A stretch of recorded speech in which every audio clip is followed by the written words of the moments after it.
Orang ini sengaja nutupin fakta kalau keponakannya adalah seorang jenius.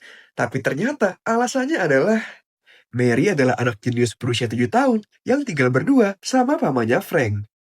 Saking jeniusnya, dia bahkan bisa mecahin soal matematika yang bahkan mahasiswa belum tentu bisa.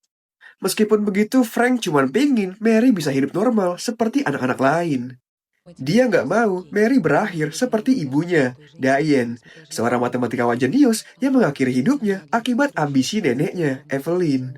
Awalnya kehidupan mereka berjalan normal. Mary sekolah di sekolah biasa, main kayak anak-anak biasa, sampai suatu hari, Evelyn yang selama ini nggak peduli, tiba-tiba datang setelah tahu kalau cucunya ternyata jenius.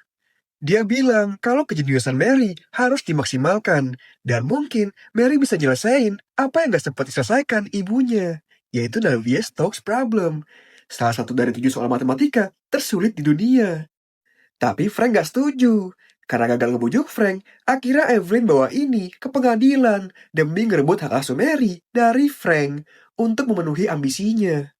Setelah melewati sidang panjang dan melelahkan, Frank akhirnya terpaksa setuju Mary diasuh sama keluarga asuh. Karena menurut dia, itu lebih baik daripada hak asuh Mary jatuh ke tangan Evelyn.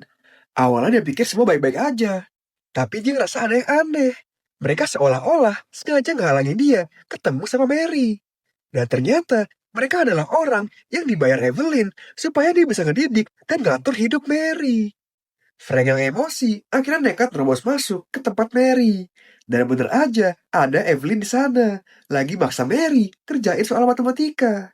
Dia langsung ngajak Mary pulang. Dan ngasih tahu Evelyn kalau ternyata Diane selama ini diam-diam udah mecahin Navier-Stokes problem. Tapi dia minta Frank buat nyimpen hasil itu. Dan baru dipublikasikan setelah Evelyn meninggal. Karena dia gak mau ibunya dapat kebanggaan apapun dari kerja kerasnya.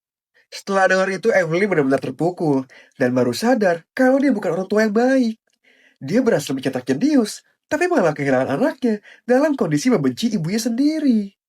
Dan sekarang dia nyaris ngelakuin hal yang sama ke cucunya. Setelah semua itu, Frank akhirnya dapetin hak asuh Mary lagi. Mary bisa hidup normal, kayak anak-anak lain, dan belajar matematika tanpa paksaan siapapun.